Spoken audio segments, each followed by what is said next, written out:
Welcome to Sleepless Philosophers, where deep ideas meet restful nights. If you enjoy these journeys through philosophy, please like and subscribe and turn on notifications for daily uploads. To support the channel, consider leaving a super thanks. Any amount helps us continue creating content. You can also become a member to request video topics. We're not monetized, so your support truly makes the difference. Now let the philosophy begin.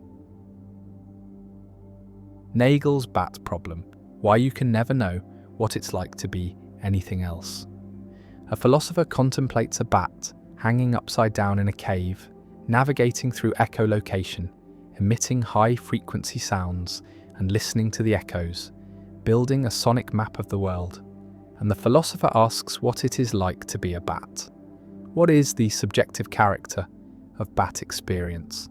What does echolocation feel like from the inside? And philosopher Thomas Nagel argues that no amount of objective information about bat neuroscience, about bat behavior, about the physics of sonar, can tell us what bat experience is like, because subjective experience has an essential first-person character, a what it is likeness that cannot be captured from the third-person objective perspective of science. And the gap between objective description and subjective experience is unbridgeable.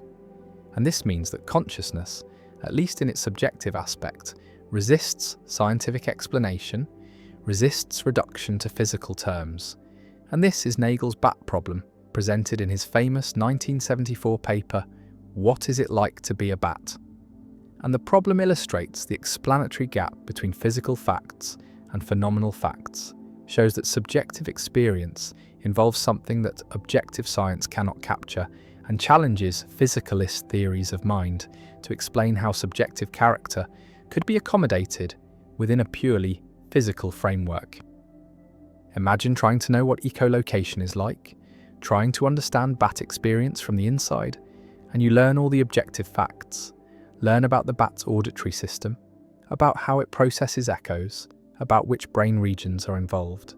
And this knowledge is real, is valuable, tells you how echolocation works, but it does not tell you what it feels like, does not give you access to the bat's subjective experience, to the phenomenology of navigating by sound.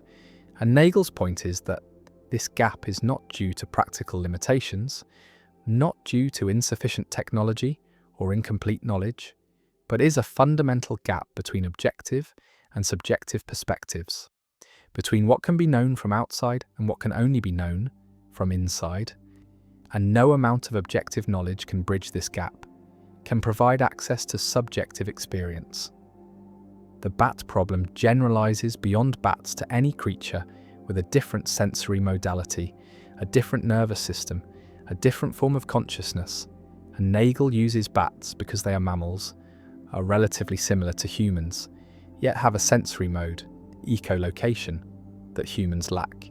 And this combination makes the example vivid, makes the gap between human and bat experience clear. And if we cannot know what it is like to be a bat, then we certainly cannot know what it is like to be a fish, an insect, an octopus, creatures whose nervous systems and sensory worlds are even more alien. And this suggests that consciousness, in its subjective aspect, is fundamentally private, is accessible only to the being who has it, and different kinds of consciousness are mutually inaccessible, cannot be fully understood from outside. Visualize the subjective character of experience as the view from inside, the first-person perspective, the what it is likeness. And this perspective is essential to consciousness, is what makes consciousness consciousness rather than merely information processing. And Nagel argues that physicalism, the view that everything is physical, must either deny that subjective character exists, which seems false because we all know from our own case that consciousness has a subjective character, or must explain how subjective character could be physical, how objective physical facts could constitute subjective, first-person experiences. And this explanation is what physicalism has not provided, what the bat problem challenges physicalism to provide. One response to the bat problem accepts the explanatory gap, but denies that it shows anything metaphysical, argues that the gap is merely epistemological, is about the limits of what we can know rather than about the nature of reality, and consciousness might be physical, even though we cannot fully understand it from the objective third-person perspective. And just as we cannot know what it is like to be a bat, we also cannot know what it is like to be another human, cannot fully access their subjective experiences, and yet we do not conclude that human consciousness is non-physical. And so the bat problem shows limits of knowledge, but not limits of physicalism, shows that subjective experience has aspects that resist objective description, but not that these aspects are non-physical. Another response argues that future science might bridge the gap, might develop ways of understanding subjective character objectively, might create theories that capture phenomenology in physical terms, and our current inability to imagine how this could be done does not prove that it cannot be done. And Nagel's argument trades on current ignorance, assumes that the gap is permanent, when it might be merely temporary. And this response is optimistic about the prospects for physicalist explanations of consciousness, believes that the hard problem and the bat problem will eventually be solved by scientific progress. A third response from Nagel's position argues that the bat problem reveals something deep about the structure of reality, that consciousness has an irreducibly subjective aspect, an aspect that cannot be captured by objective physical description.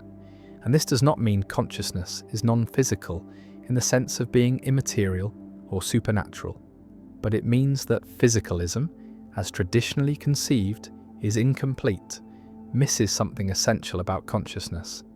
And a complete theory of reality must include both objective physical facts and subjective phenomenal facts. And these two kinds of facts cannot be reduced to each other.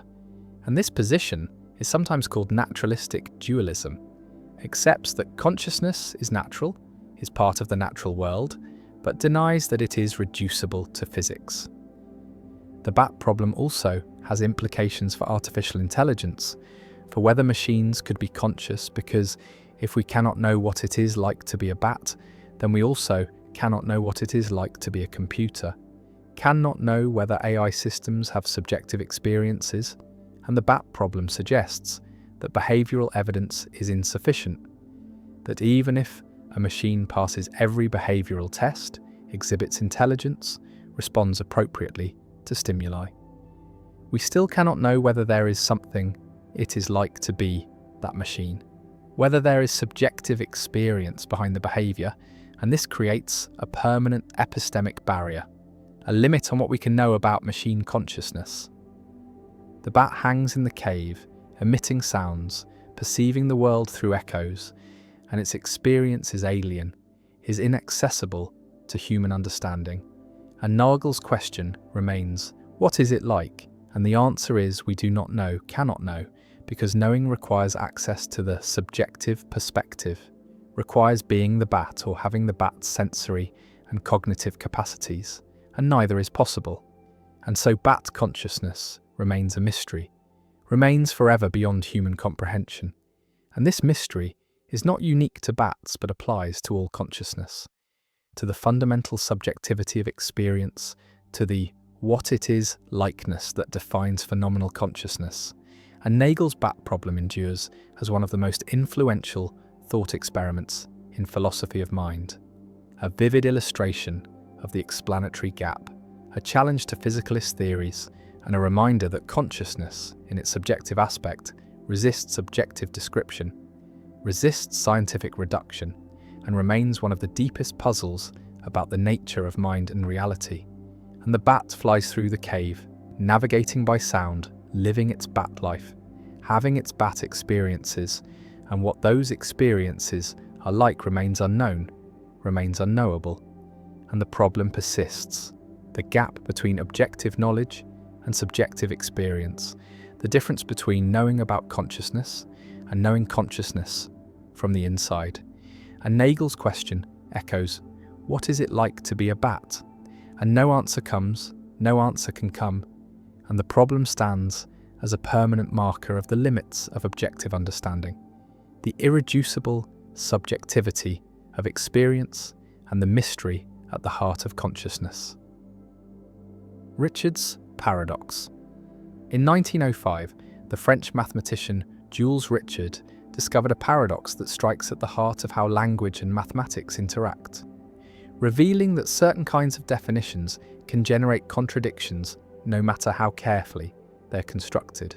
Consider the set of all real numbers that can be defined in a finite number of words using the English language. And this set seems reasonable at first because most numbers we ever think about can be described in some way. Pi is the ratio of a circle's circumference to its diameter. The square root of 2 is the length of the diagonal of a unit square, and so on. Since there are only finitely many words in the English language and only finitely many ways to arrange them into sentences of any given length, there can only be countably many such descriptions, which means there are only countably many real numbers that can be defined in this way. Yet the real numbers are uncountable, as Georg Cantor proved, which means there must exist real numbers that cannot be defined in any finite number of English words, numbers that are forever beyond the reach of language, numbers that exist but cannot be named or described or pointed to in any way. Now comes the paradox. Consider the real number defined as follows. Let it be the first real number in the set of all real numbers that cannot be defined in a finite number of English words, arranged in some standard ordering, such as numerical order. This definition appears to successfully define a specific real number, and the definition itself uses only a finite number of English words, which means the number it defines belongs to the set of numbers that can be defined in a finite number of words, but the definition explicitly states that the number belongs to the set of numbers that cannot be defined in a finite number of words, and so the contradiction emerges, sharp and unavoidable. If the number can be defined, then it does not belong to the set of undefinable numbers, but the definition picks it out precisely as a member of that set. And if it cannot be defined, then the definition fails to refer to anything at all, and yet the definition seems perfectly coherent, grammatically correct, and mathematically precise. Richard's paradox exposes a fundamental problem with the concept of definability, the idea that we can cleanly separate describable objects from indescribable ones, because the act of describing the indescribable creates a loop that collapses into contradiction. Some logicians argue that the phrase cannot be defined in a finite number of words is itself vague or improperly formalized, that it mixes informal natural language with formal mathematical concepts in a way that generates confusion, and that a more rigorous treatment would prevent the paradox from arising. Others suggest that the paradox reveals a hierarchy in language, that definitions must be made within specific formal systems, and that talking about all possible definitions requires stepping outside the system into a meta-language, and that mixing these levels is where the contradiction appears. Alfred Tarski developed this idea into a full theory of truth and definability, showing that no language can fully express its own semantic concepts without risking paradox, that truth and definability must always be relativized to a particular formal system, and that higher order languages are needed to talk about lower order ones. Richard's paradox also influenced the development of computability theory, because the question of whether a number can be defined in a finite number of words is closely related to whether it can be computed by a finite algorithm, and paradoxes like Richard's helped clarify the distinction between computable and non-computable reals. The paradox remains a haunting reminder that language, even mathematical language, has limits, that not everything that exists can be captured in words, and that the boundary between the describable and the indescribable is not as stable as it first appears. The Abilene Paradox: Why Groups Choose What Nobody Wants. A family sits on a porch in Coleman, Texas, on a hot afternoon, comfortable, playing dominoes, and the father-in-law suggests driving to Abilene for dinner, 53 miles away in a car without air conditioning, and the suggestion is not enthusiastic, is tentative, but the son-in-law says sure, sounds good. Not because he wants to go, but because he assumes others want to go, and he wants to be agreeable. And the wife says yes if you all want to go, and the mother-in-law says of course, and they all pile into the car and drive to Abilene in dusty heat, arrive hot and tired, eat mediocre food, drive back exhausted, and sitting on the porch again, someone admits they didn't really want to go, and then everyone admits they didn't want to go, admits they only agreed because they thought others wanted it, and the entire group took an action that no individual wanted, chose an outcome that everyone preferred to avoid. And this is the Abilene paradox, described by management professor Jerry Harvey, a phenomenon where groups make decisions that contradict the preferences of all members, where collective action diverges from individual preferences, not through majority rule or compromise, but through misperception, through failure to communicate, through assumptions about what others want. And the paradox reveals that agreement is not always consensus, that unanimous decisions can be unwanted by everyone. And the Abilene paradox shows a different kind of collective irrationality from Condorcet cycles or voting paradoxes. Shows irrationality that arises from social dynamics, from conformity pressure, from reluctance to dissent. And the paradox remains relevant for understanding group decision-making, for recognizing that groups can fail not just through conflict, but through false consensus, through everyone going along with what nobody wants. Imagine the psychology of each family member. Each sits on the porch comfortable, each prefers staying home, but each hears the suggestion and thinks, well, if someone is suggesting it, they must want it. I don't want to be the one who ruins everyone's plans. I should be agreeable. Go along, be a team player. And so each agrees despite preferring to stay, and no one voices their actual preference. No one says I'd rather stay home. And the group collectively creates a false impression, creates the appearance of consensus when none exists, and everyone interprets others' agreement as reflecting genuine preference rather than social accommodation. And this mutual misperception drives the group toward an outcome no one wants. And the paradox unfolds. The trip is taken, the unwanted dinner eaten, and only afterward does truth emerge. Does communication clarify that everyone preferred staying home? And the group confronts the absurdity, the recognition that they did something no one wanted through failure to communicate authentically. The Abilene paradox differs from groupthink, where group members genuinely conform their preferences to the group, genuinely come to believe the group view. And Abilene involves no genuine preference change, involves only misperception, only assumption about what others want. And members maintain their private preferences, but suppress them out of social pressure, out of desire to be agreeable. And this suppression is the source of the paradox, creates the gap between public agreement and private preference, and the gap allows groups to pursue actions that everyone opposes.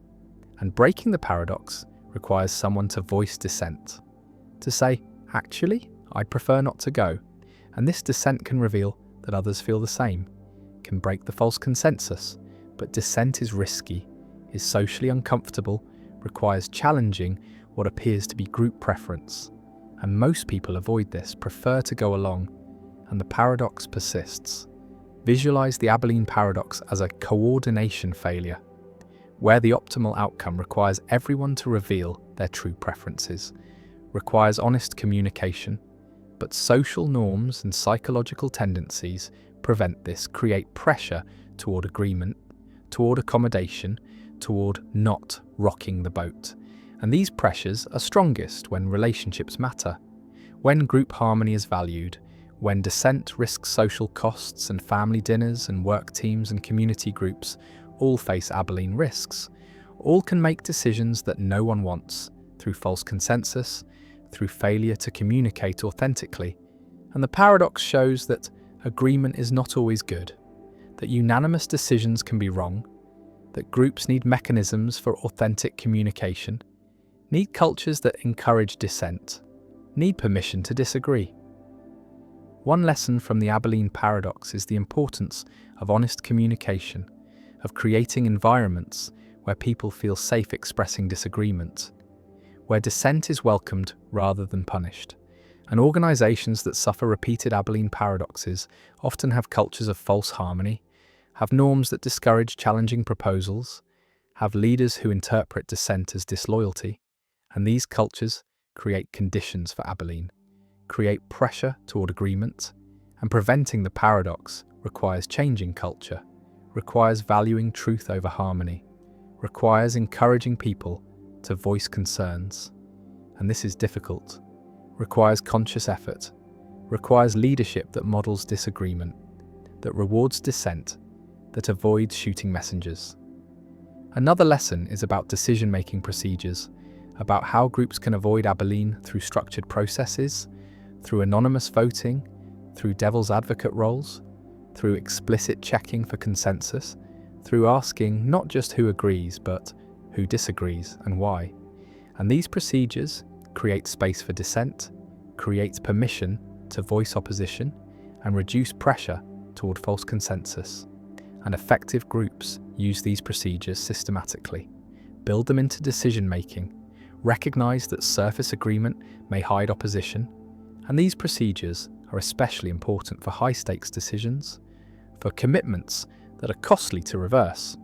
And the trip to Abilene is costly, is unpleasant for everyone, and could have been avoided with better communication. The Abilene paradox also appears in organizational settings, in corporations where teams pursue strategies that no one really supports, in committees that adopt policies no member wants, in groups that invest in projects everyone privately doubts. And these organizational Abilenes are costly, waste resources, damage morale, produce outcomes that serve no one's interests. And preventing them requires organizational awareness, requires training people to recognize Abilene dynamics, requires creating cultures where speaking up is safe, where dissent is valued, and many organizations fail at this. Have cultures of deference, have hierarchies, where subordinates agree with superiors even when privately opposed. And these cultures are Abilene-prone, create repeated paradoxes, and organizational effectiveness requires breaking these patterns. Some argue that the Abilene paradox is overstated, that genuine cases are rare, that most group decisions reflect genuine preferences of at least some members, and while everyone agreeing despite everyone opposing is uncommon, partial Abilene is more common, where some members oppose but remain silent, and the group pursues a course that a vocal minority supports while a silent majority opposes, and this partial Abilene is still problematic, still produces suboptimal outcomes, and preventing it still requires encouraging dissent, requires creating safety for opposition. The paradox also raises questions about responsibility, about who is responsible when groups make decisions no one wants. And the answer is everyone and no one. Everyone contributed through silence, through false agreement, through failure to voice opposition, but no one individually caused the outcome. No one individually chose wrongly. Each made a reasonable social decision to accommodate perceived group preferences. And the collective outcome is worse than any individual action merited. And this shows how social dynamics can produce results that exceed individual culpability, can create group failures that no individual intended.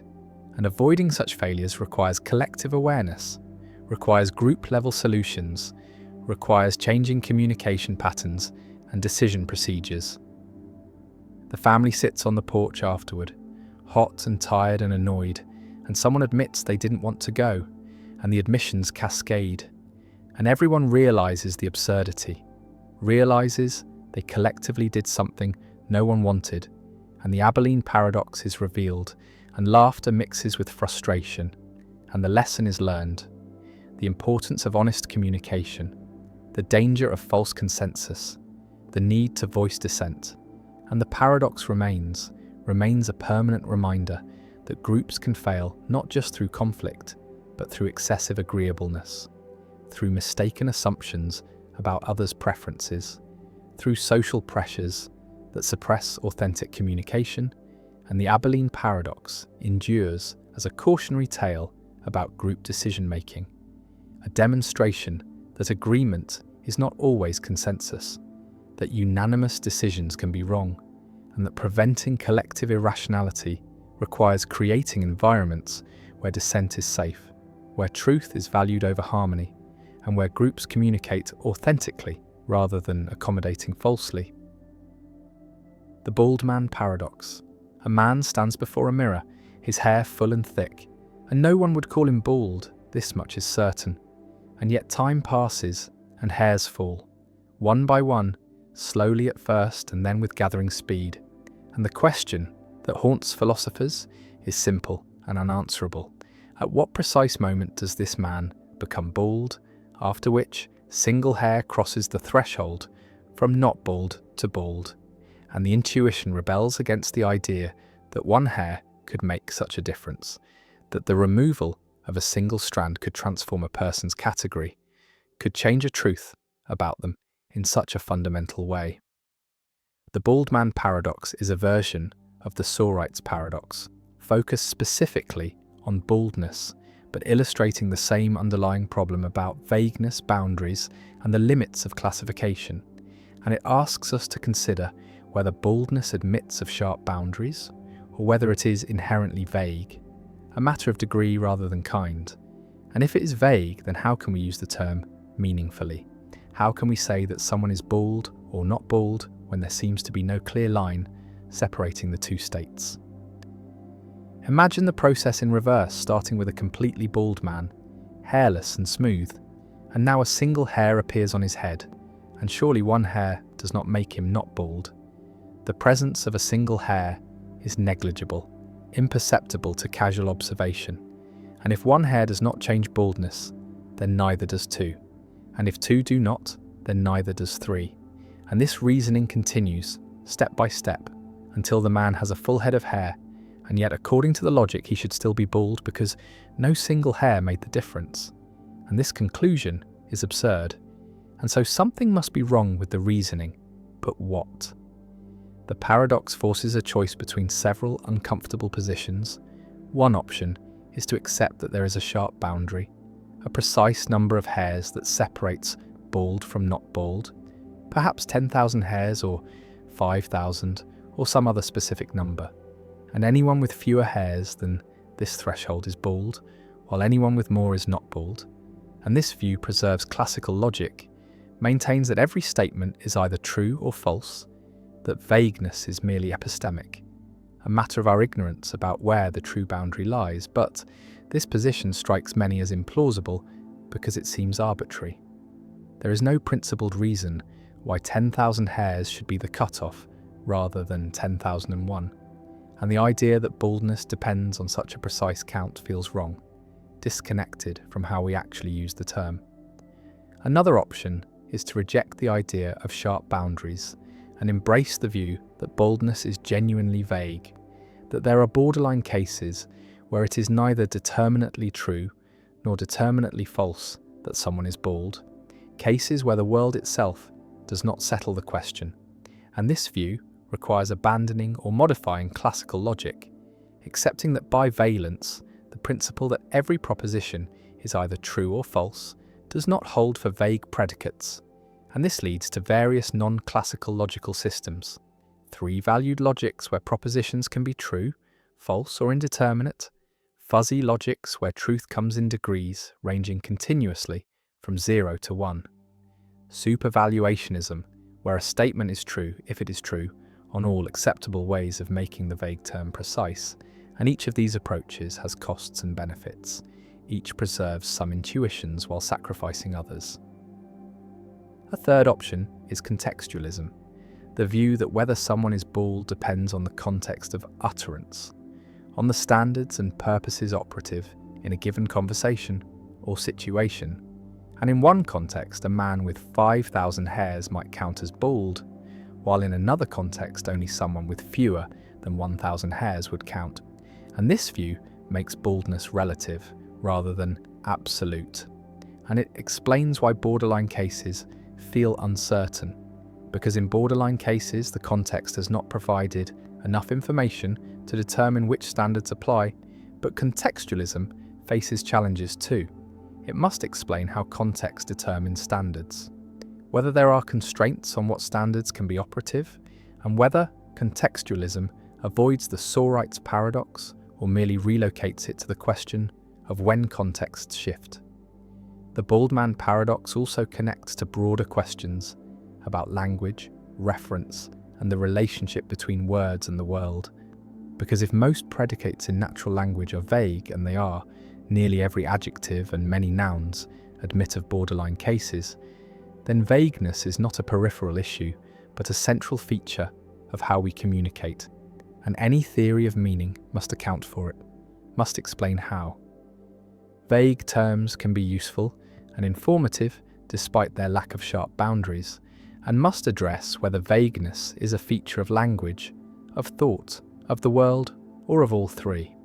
Some philosophers argue that vagueness is purely linguistic, that the world itself is precise and determinate, but our words are blunt instruments that fail to carve reality at its joints, while others suggest that vagueness exists in thought as well, that our concepts are themselves fuzzy, and still others propose that the world itself contains vague objects and properties, that reality does not always come with sharp boundaries, that nature is continuous and gradual in ways that resist precise classification.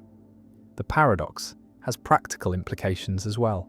In law, where terms like reasonable and substantial and significant must be applied to real cases despite their vagueness. In medicine, where diagnostic criteria often involve thresholds that are somewhat arbitrary. In ethics, where drawing lines between permissible and impermissible actions may require confronting borderline cases where intuition provides no clear guidance. And in each of these domains, the Baldman paradox is not merely an abstract puzzle, but a genuine obstacle to clear thinking and fair judgment. The paradox also raises questions about personal identity and change over time.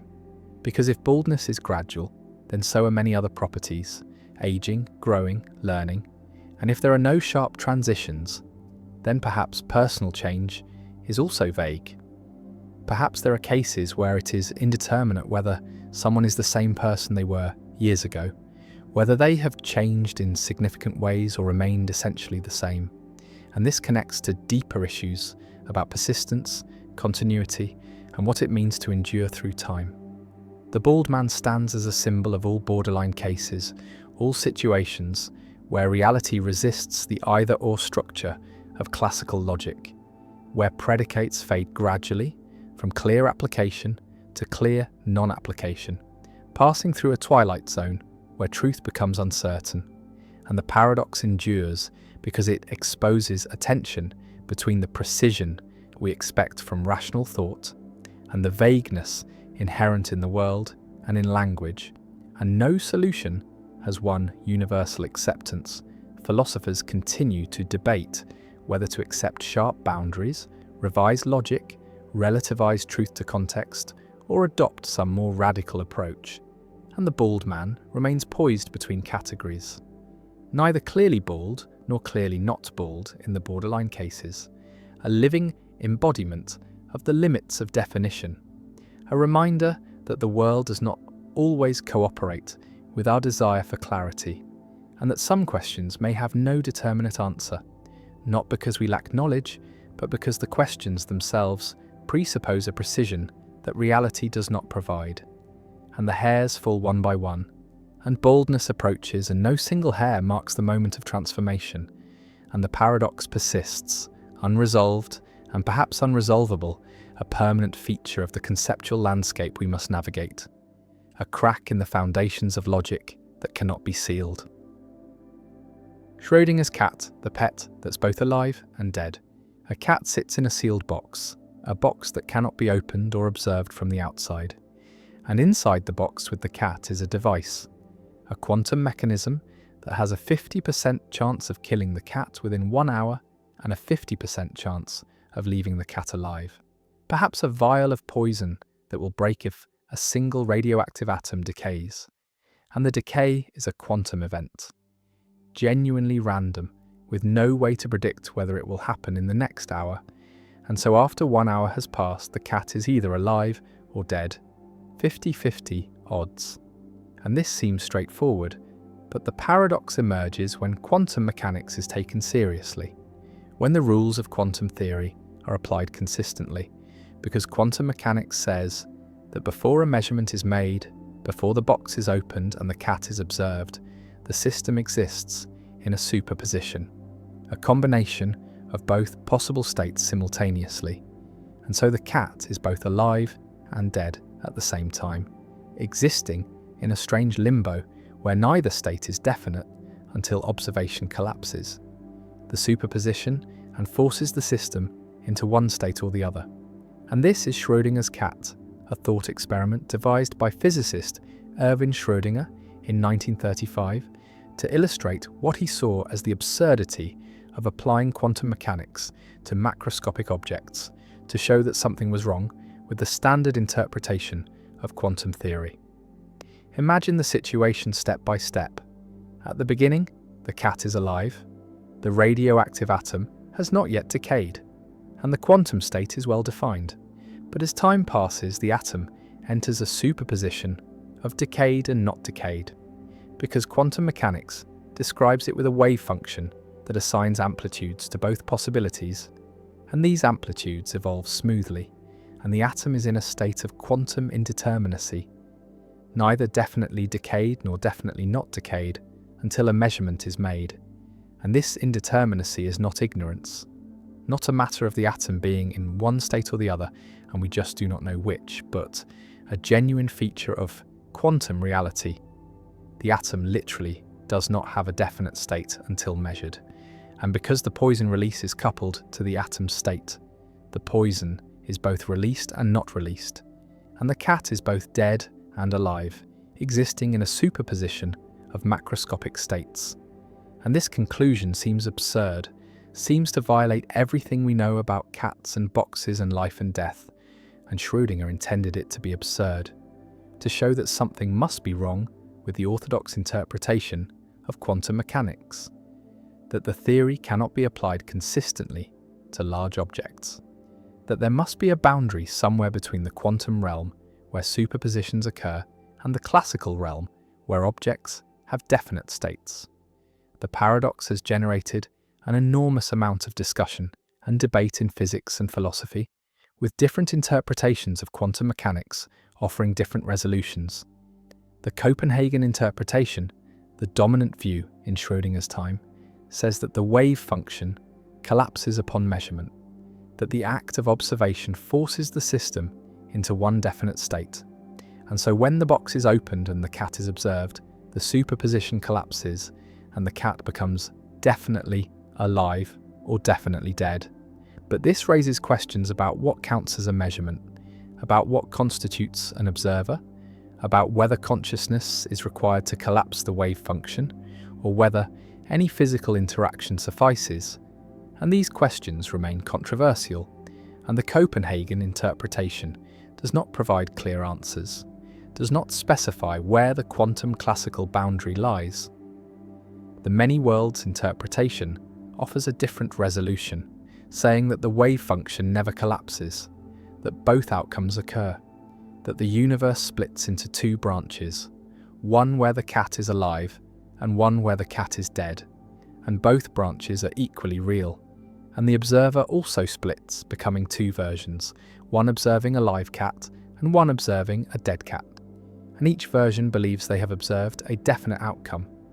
But from a global perspective, both outcomes happen, and the superposition is resolved not by collapse but by branching, and this interpretation avoids the measurement problem, avoids the need to specify what counts as a measurement, but it introduces other difficulties: the proliferation of parallel worlds, the question of what it means for both outcomes to be real, and whether this is a genuine solution or merely a reformulation of the problem.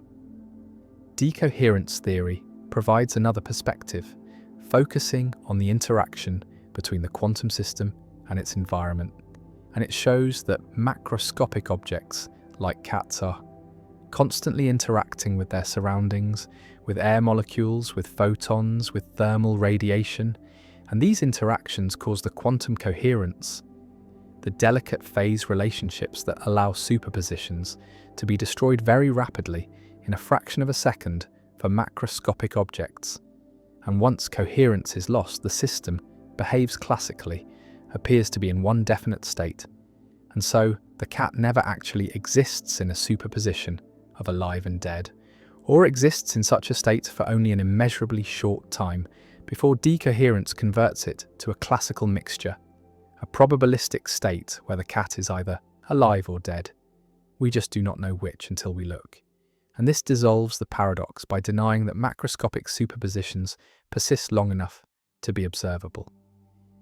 The paradox also raises questions about the role of consciousness in quantum mechanics, about whether an observer must be conscious to collapse the wave function, and some interpretations suggest that consciousness plays a special role, that the cat remains in superposition until a conscious being opens the box and perceives the outcome. And this view has been criticized as mystical, as importing mind into physics in ways that are unnecessary and unhelpful. And most physicists reject it, preferring interpretations that treat measurement as a physical process involving interactions with macroscopic devices, not requiring consciousness. But the question remains open, debated, unresolved, and Schrödinger's cat sits at the center of this debate, a symbol of the deep puzzles that quantum mechanics presents. Visualize the box, sealed and opaque, and inside the cat waits, and the quantum device ticks, and the atom hovers in superposition. And according to quantum mechanics, the entire contents of the box, the atom, the device, the poison, the cat, all exist in a superposition of two macroscopically distinct states: alive, cat no decay, and dead cat decay. And this superposition is described by a wave function that smoothly evolves. And the two branches of the wave function correspond to two different realities. And yet before the box is opened, there is only one box, one cat, one system.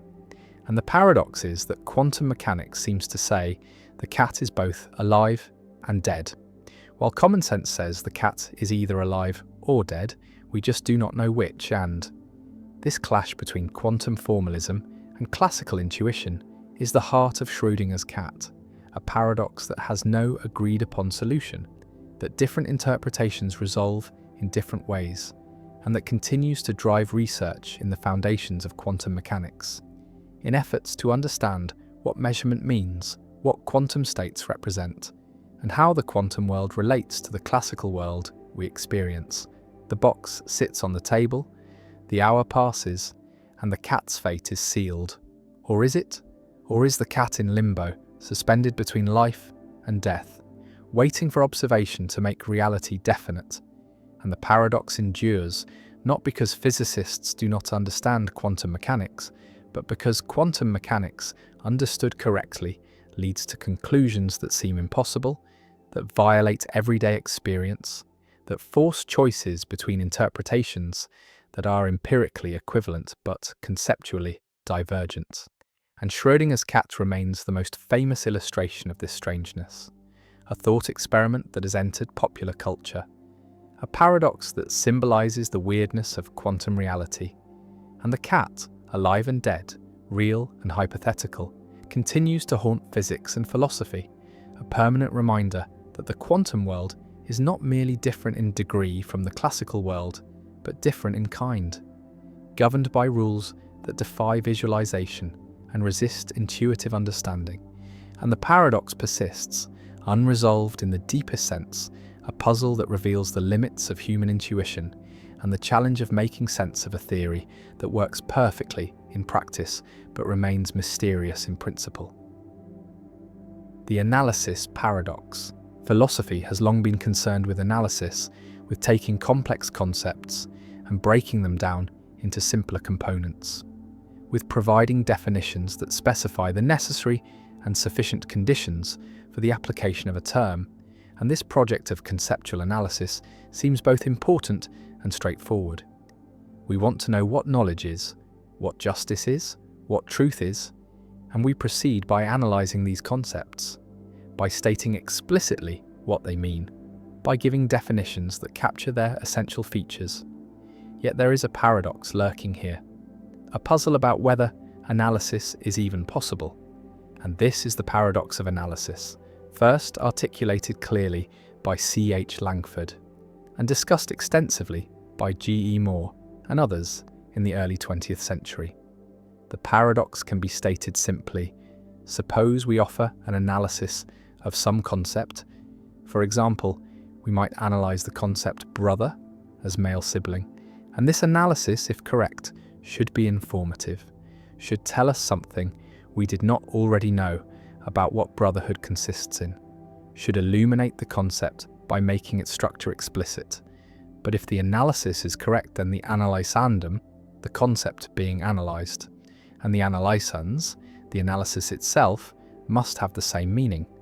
They must be synonymous, otherwise the analysis would be incorrect. It would not capture what brotherhood really is.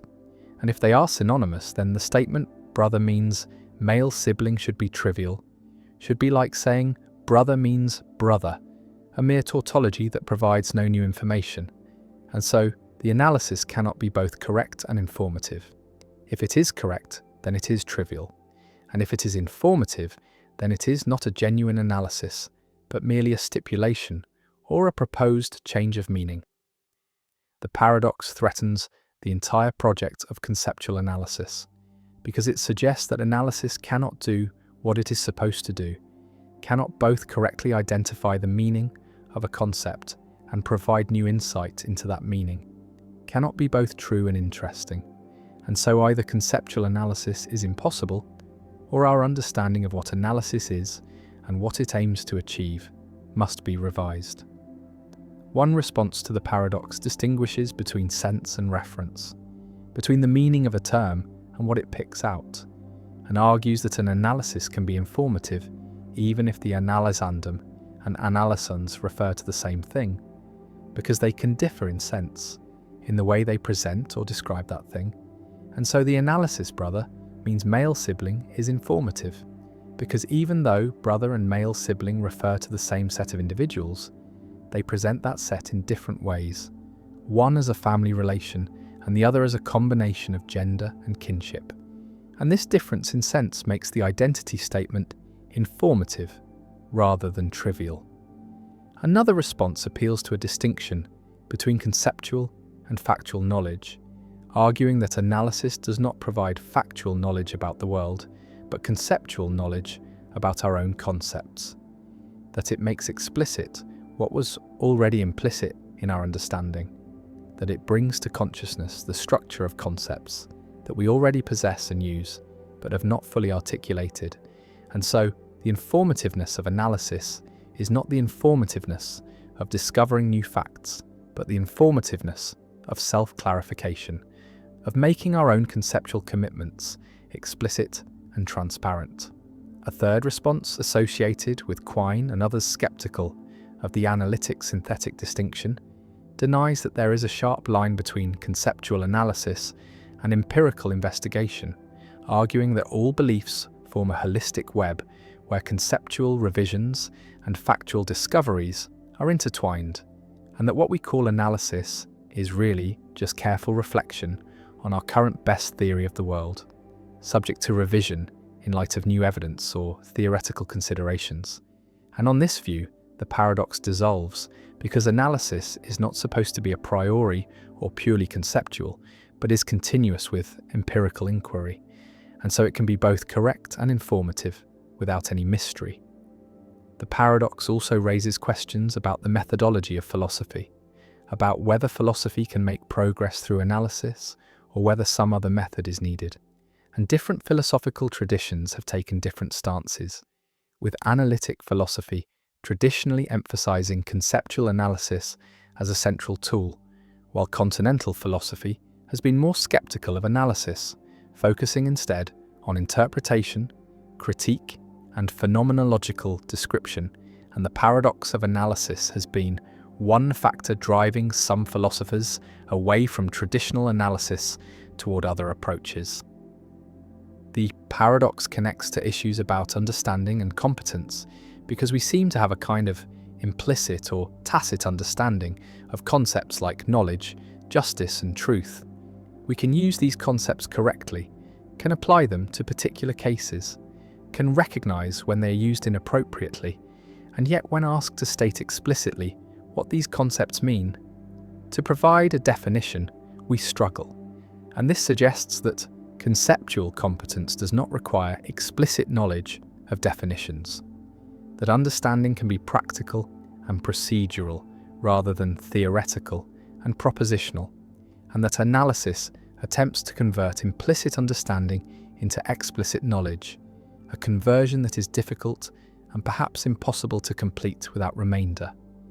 The paradox also appears in the context of philosophical disagreement, because philosophers have been offering analyses of key concepts for millennia, and yet consensus remains elusive. Different philosophers provide different analyses of knowledge, of justice, of truth, and it is not always clear how to adjudicate between competing analyses, whether by appeal to intuitions about particular cases, by considerations of theoretical simplicity and fruitfulness, or by some other standard. And the lack of agreement raises the question of whether these concepts have determinate meanings that analysis can discover, or whether they are vague, contested, or essentially contested, such that no single analysis could capture all the ways they are legitimately used. The analysis paradox remains a puzzle at the heart of philosophy, a question about what philosophy is doing when it offers definitions and analyses, whether it is discovering pre-existing meanings, stipulating new ones, or engaging in some more complex activity that combines elements of discovery, stipulation, and rational reconstruction, and the paradox has not been definitively resolved. Different philosophers find different responses more or less compelling, and the debate continues, with implications for how we understand the nature and methods of philosophical inquiry. And the concept sits there, waiting to be analysed, inviting us to state its essence, to specify its conditions, to make explicit what we already implicitly know, and yet the analysis, when offered, seems either to tell us nothing new or to change the subject, to offer a different concept rather than clarifying the original one. And the paradox persists, a thorn in the side of analysis, a reminder that understanding is more elusive than it appears, that the gap between knowing how to use a concept and knowing what it means is wider than we thought, and that philosophy, despite its ancient commitment to clarity and definition, to making the implicit explicit and the confused clear, may be chasing a goal that is inherently problematic, inherently paradoxical, a goal that recedes as we approach it, that becomes more obscure the more we try to illuminate it, and yet we continue to analyse, to offer definitions, to seek clarity, because the alternative, giving up on understanding, seems worse. Skolem's paradox. Set theory describes infinite sets of different sizes, and Georg Cantor proved that the real numbers are uncountably infinite, that they cannot be placed in one-to-one correspondence with the natural numbers, that there are more real numbers than natural numbers, and this is one of the foundational results of modern mathematics, a theorem that establishes a hierarchy of infinities. But Thoralf Skolem discovered a paradox, or what appears to be a paradox, that threatens this result. And the paradox is that any consistent first-order theory that has an infinite model also has a countable model, a model where the domain consists of only countably many elements. And this is the Löwenheim-Skolem theorem, and applying it to set theory yields a troubling conclusion. If set theory is consistent, then it has a countable model, a model where the universe of sets is countably infinite. And yet within this model, the axioms of set theory are satisfied, including Cantor's theorem, which proves that the real numbers are uncountable. And so we have a countable model of set theory in which there exists an uncountable set. And this seems contradictory. How can a set be uncountable if the entire universe is countable? How can there be more real numbers than natural numbers if the whole model has only countably many elements? And this is Skolem's paradox. The resolution lies in understanding the distinction between internal and external perspectives, between how things appear from inside the model and how they appear from outside. From inside the countable model of set theory, all the axioms hold. Cantor's theorem is provable. The real numbers have no enumeration within the model. No bijection between the reals and the naturals exists as far as the model is concerned, and so internally the reals are uncountable. But from outside the model, from the perspective of someone who can see the entire structure, the model itself has only countably many elements, and there exists a bijection between the elements of the model and the natural numbers.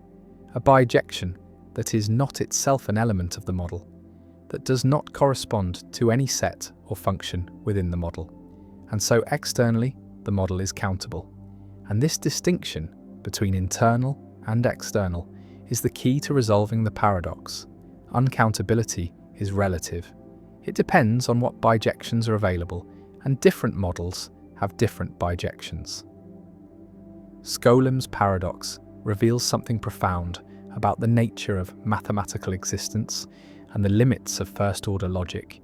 It shows that first-order logic cannot pin down the cardinality of infinite sets, that the concept of uncountability is not absolute but relative to a model, that what counts as uncountable in one model may be countable in another, and this relativity is a consequence of the expressive limitations of first-order logic, which can only quantify over elements of the domain, not over arbitrary functions or sets of elements, and so first-order set theory cannot express the existence of a bijection between two sets in an absolute way, cannot say, in a model-independent manner, that a set is countable or uncountable. Some philosophers and logicians find this relativity troubling, a sign that first-order set theory is inadequate as a foundation for mathematics, that a stronger logic, perhaps second-order logic, which allows quantification over sets and functions, is needed to capture the intended meaning of set theoretic concepts. And in second-order logic, the Löwenheim-Skolem theorem does not hold. There are categorical characterizations of structures, including characterizations of the natural numbers and the real numbers that pin down their cardinality uniquely, and so second-order logic avoids Skolem's paradox by being more expressive, by allowing statements that distinguish countable from uncountable models. But second-order logic has its own difficulties. It lacks complete proof systems. There is no algorithmic procedure that can, in principle, prove all second-order truths, and so the gain in expressiveness comes at the cost of losing some of the nice logical properties that first-order logic enjoys.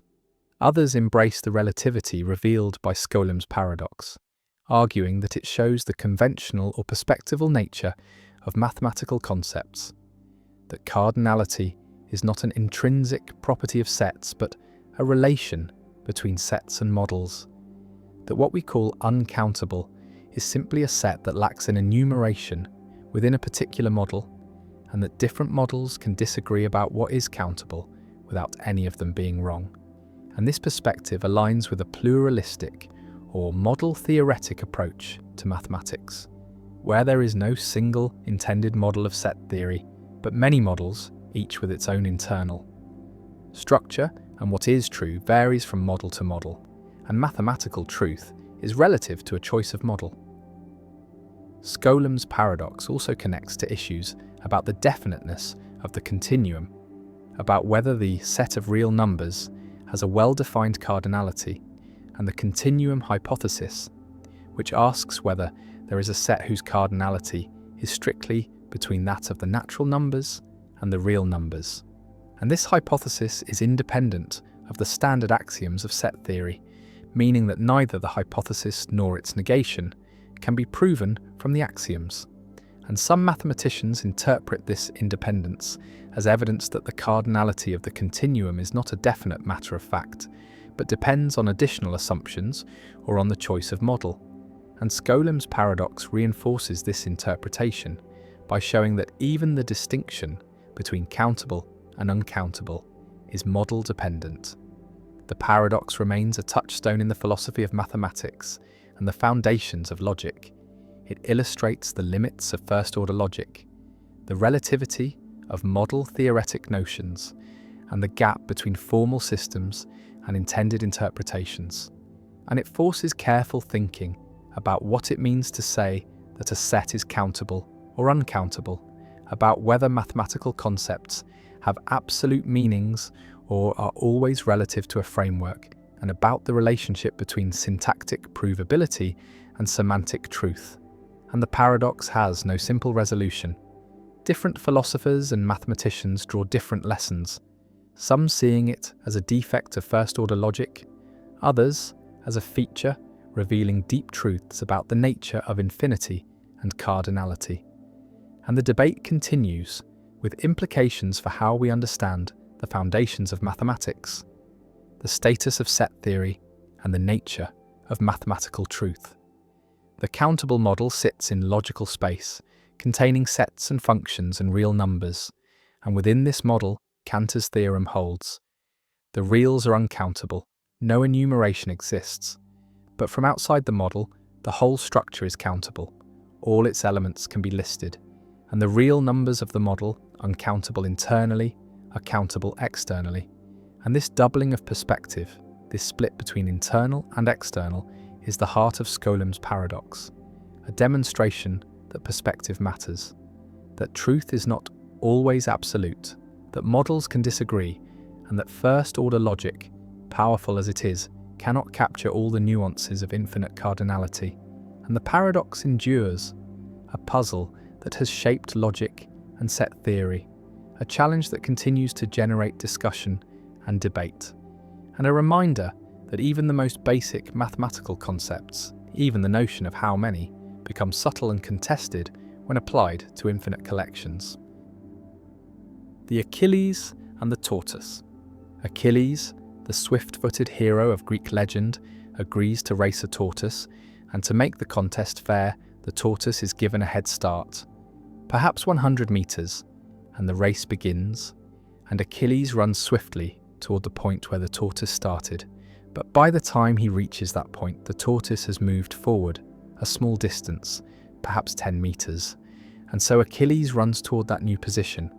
But again, by the time he arrives, the tortoise has advanced a bit further, perhaps 1 meter, and this process continues. Each time Achilles reaches where the tortoise was, the tortoise has moved ahead. And it seems that Achilles can never quite catch up, never quite overtake the slower creature. And yet common sense insists that, of course, Achilles will pass the tortoise. That speed wins races, that the faster runner always overtakes the slower, given enough time and distance. And this contradiction between logic and intuition is Zeno's most famous paradox, a puzzle that has captivated philosophers and mathematicians for over 2 millennia. Zeno of Elea constructed this argument in the 5th century BCE as part of his defense of Parmenidean monism, the idea that reality is one unchanging whole, and that motion and plurality are illusions. And the paradox was meant to show that the concept of motion leads to absurdity, that if we accept that space and time can be divided infinitely, then the faster can never overtake the slower. And since this conclusion is obviously false, something must be wrong with our assumptions about motion and change. The paradox rests on the idea that Achilles must complete infinitely many tasks, reaching the first point where the tortoise was, then the second, then the third, and so on without end. And if each task takes some amount of time, however small, then infinitely many tasks would require infinite time. And yet in reality, Achilles catches and passes the tortoise in a finite time. And so where is the error? Aristotle argued that the paradox confuses potential and actual infinity, that while the path can be divided into infinitely many segments in thought, Achilles does not actually perform infinitely many separate actions. He simply runs, continuously and smoothly. And the infinite division is an artifact of analysis, not a feature of the motion itself. The resolution became clearer with the development of calculus, which showed that an infinite series of diminishing intervals can sum to a finite total. that 1 plus 1/10 plus 100th, and so on converges to a specific finite value. And so the infinite number of time intervals Achilles requires to reach each successive position also sum to a finite time, the time it takes him to overtake the tortoise.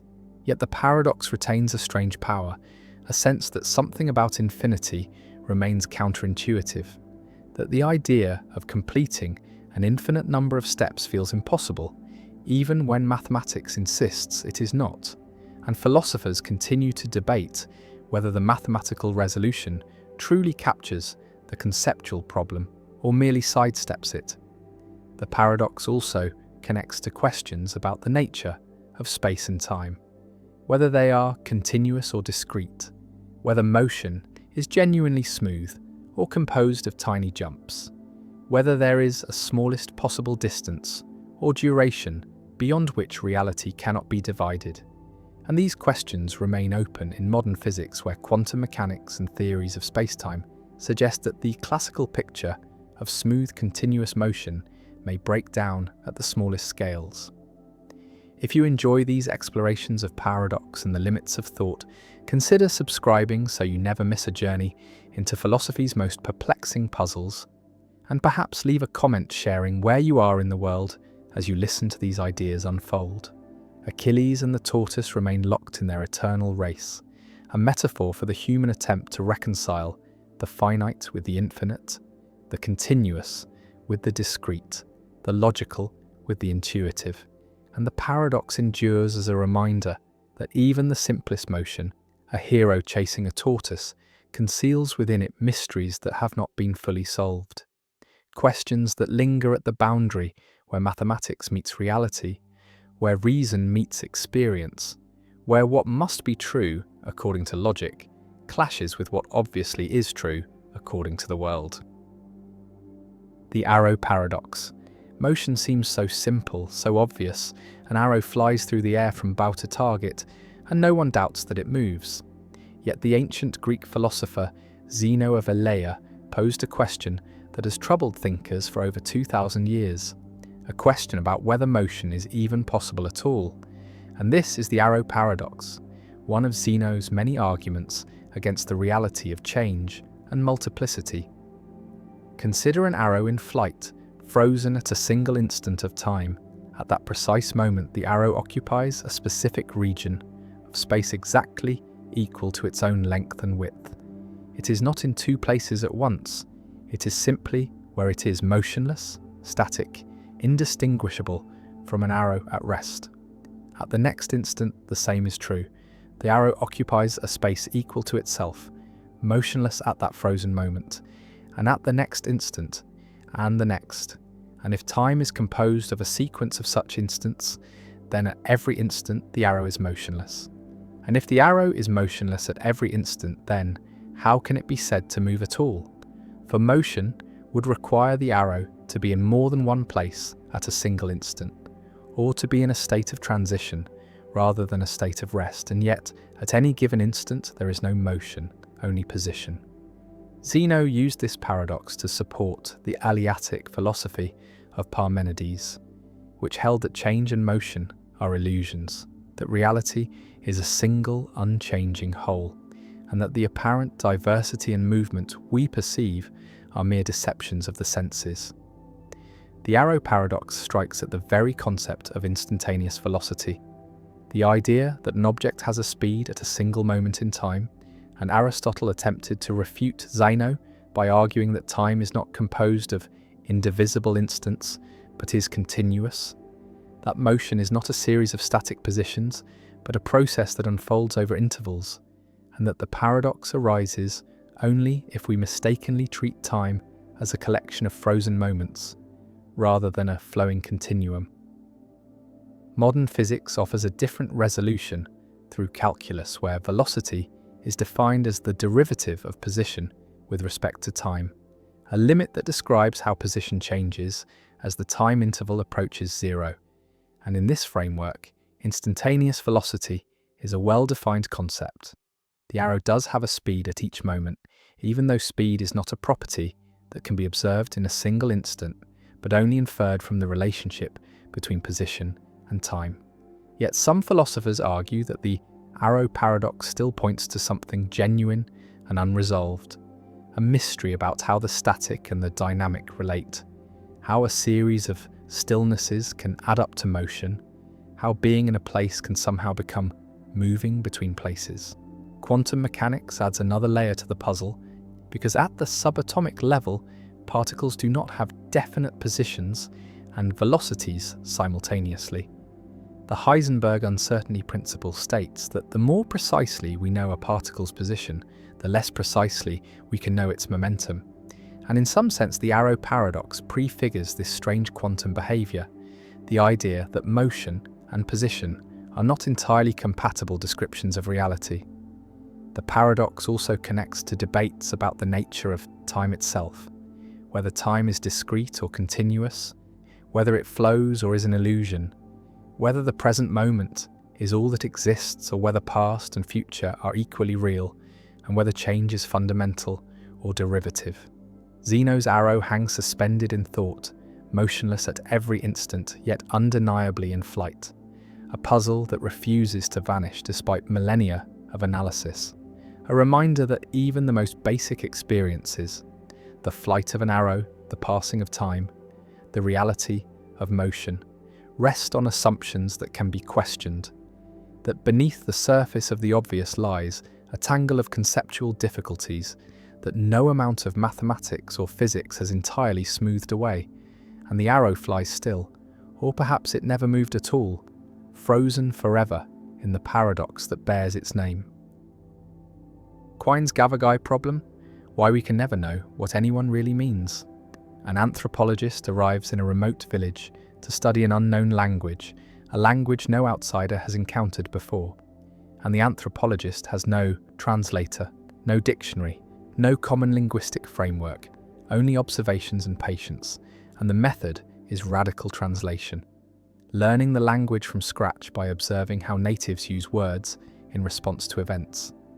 And one day, a rabbit runs past and a native points and says Gavagai, and the anthropologist writes in the notebook, Gavagai means rabbit. And this seems reasonable, seems like an obvious inference. The native saw a rabbit and said Gavagai, so Gavagai must refer to rabbits. But philosopher Willard Van Orman Quine points out a problem, a deep problem about meaning and translation. Because Gavagai might mean rabbit, but it might also mean undetached rabbit part, or rabbit stage, or collection of rabbit molecules, or instance of rabbithood. And all these translations are consistent with the native's behaviour. All would lead the native to say Gavagai in exactly the same circumstances, whenever a rabbit is present, and there is no fact of the matter, no objective truth about which translation is correct, no way to determine what Gavagai really means. And this indeterminacy is not due to practical limitations, not due to insufficient evidence, but is fundamental, is a consequence of how meaning works. And this is Quine's Gavagai problem, also called the problem of indeterminacy of translation, a challenge to the idea that words have determinate meanings, that translation has right answers, and that we can know what others mean when they speak. Imagine trying to distinguish between Gavagai means rabbit and Gavagai means undetached rabbit part. And you point to the rabbit and the native says Gavagai, and you point to the rabbit's ear and ask whether this is Gavagai, and the native responds, but you do not know whether the response means yes because the ear is an undetached rabbit part, or no, because the ear is not a whole rabbit, or something else entirely. And every test you design, every question you ask, can be interpreted in multiple ways, can be answered consistently by multiple translations, and no amount of observation, no behavioural evidence can definitively settle which translation is correct, because the native's behaviour under all possible circumstances is compatible with multiple interpretations. And Quine argues that this shows meaning is indeterminate, that there is no fact about what Gavagai really means, only different translation manuals that work equally well, that map the native's language onto ours in different but equally legitimate ways. The problem generalizes beyond anthropology to all understanding of language, because even when we share a language, even when we both speak English, the Gavagai problem applies. We cannot be certain that we mean the same thing by our words, that rabbit means to you what it means to me. We might be using different concepts, carved up differently, but our behaviour is similar enough that we never notice the difference. And this raises the disturbing possibility that communication is always partial, always approximate, that we never fully understand each other, that meaning is not something objective that words have, but something we impose through interpretation. And different interpretations can fit the evidence equally well, and there is no transcendent perspective from which to judge which interpretation is correct. Visualize meaning as a relationship between words and world, and Quine's point is that this relationship is underdetermined by behaviour, by the evidence available to translators, because infinitely many relationships are consistent with the same behavioural evidence. Infinitely many ways of mapping words to world produce the same observable patterns, and choosing among these possibilities requires going beyond evidence, requires making decisions that are not forced by facts, and these decisions constitute meaning rather than discovering it. And so meaning is partially conventional, partially stipulated, not fully determined by reality. The Gavagai problem challenges referential theories of meaning, theories that say words mean things because they refer to objects in the world, because rabbit refers to rabbits, and water refers to water, and Quine's argument shows that reference is inscrutable, cannot be determined from behaviour alone, because words can be interpreted as referring to different things, different ways of carving up reality, and all interpretations fit the evidence, and so reference is not an objective relation, but is relative to a translation manual, relative to a scheme of interpretation, and different manuals. Different schemes can assign different references to the same words while remaining equally correct. One response to the Gavagai problem accepts the indeterminacy, embraces it as a truth about meaning, argues that Quine is right, that there is no fact of the matter about what words mean beyond what is determined by behavioural evidence, and meaning is holistic, depends on the entire network of beliefs and language practices. And translation manuals are theoretical frameworks that organise this evidence. And like all theories, they are underdetermined by data, and multiple theories fit the same data equally well. And choosing among them involves pragmatic considerations, simplicity, utility, coherence, but not truth in any absolute sense. And this response treats meaning as a human construction, something we create through practices rather than something we discover in nature. Another response denies the indeterminacy, argues that Quine's thought experiment is artificial, that in real translation situations additional evidence is available, evidence about intentions, about how speakers correct each other, about the structure of their conceptual schemes. And this additional evidence narrows down the possibilities, rules out bizarre interpretations like undetached rabbit part, and determines that Gavagai means rabbit in the ordinary sense. And while perfect certainty may be impossible, practical determinacy is achievable, and meaning is objective enough for communication to succeed, for translation to have right and wrong answers. And the Gavagai problem is an epistemological worry, a concern about how we know what words mean, but it does not show that words lack determinate meanings, only that discovering those meanings is difficult. A third response appeals to charity, to the principle that we should interpret speakers as making sense, as having coherent beliefs, as speaking truly most of the time, and this principle constrains translation, rules out interpretations that make speakers irrational or massively mistaken, and while charity does not uniquely determine translation, it narrows the range of acceptable interpretations, and combined with simplicity and other pragmatic virtues, it makes translation tractable, makes it possible to arrive at good translations, even if not perfect ones. And this response treats translation as an interpretive practice, guided by norms rather than as a purely empirical investigation, guided only by behaviour. The Gavagai problem also connects to broader philosophical issues about realism and anti-realism, about whether there are objective facts independent of our theories and languages. Because if meaning is indeterminate, then perhaps reality itself is indeterminate. Perhaps there is no fact about whether rabbits or undetached rabbit parts exist, only different ways of organizing experience, different conceptual schemes that carve up the world differently. And Quine's ontological relativity, his claim that what objects exist is relative to a language or theory, follows from the Gavagai problem, from the recognition that reference is inscrutable, that we cannot say what exists absolutely, but only what exists relative to a framework. The anthropologist sits with a notebook, the word Gavagai recorded, the translation uncertain, and the native speaks, and the anthropologist interprets, and communication proceeds approximately, pragmatically, successfully enough for practical purposes, and whether Gavagai really means rabbit or something else remains undetermined, remains a question without an answer, and Quine's problem persists, not as a practical obstacle to translation, but as a philosophical challenge to theories of meaning, as a demonstration that meaning is more elusive than we thought, more dependent on interpretation and less determined by facts. And the Gavagai problem endures as one of Quine's most influential contributions, a thought experiment that changed how philosophers think about language, about meaning, about translation, and about the relationship between words and world.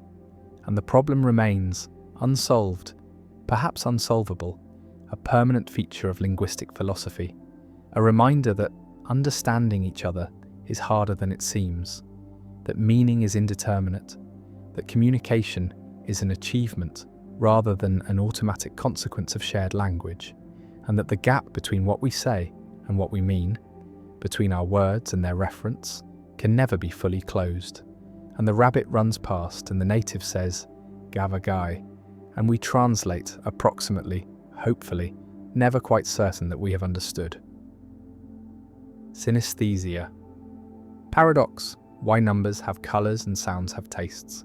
A person looks at the number 5 and sees it as blue, not imagines it as blue, not associates it with blue, but actually sees blue, experiences colour as an intrinsic property of the number. And another person hears music and tastes chocolate, hears certain chords, and the taste appears involuntarily, automatically.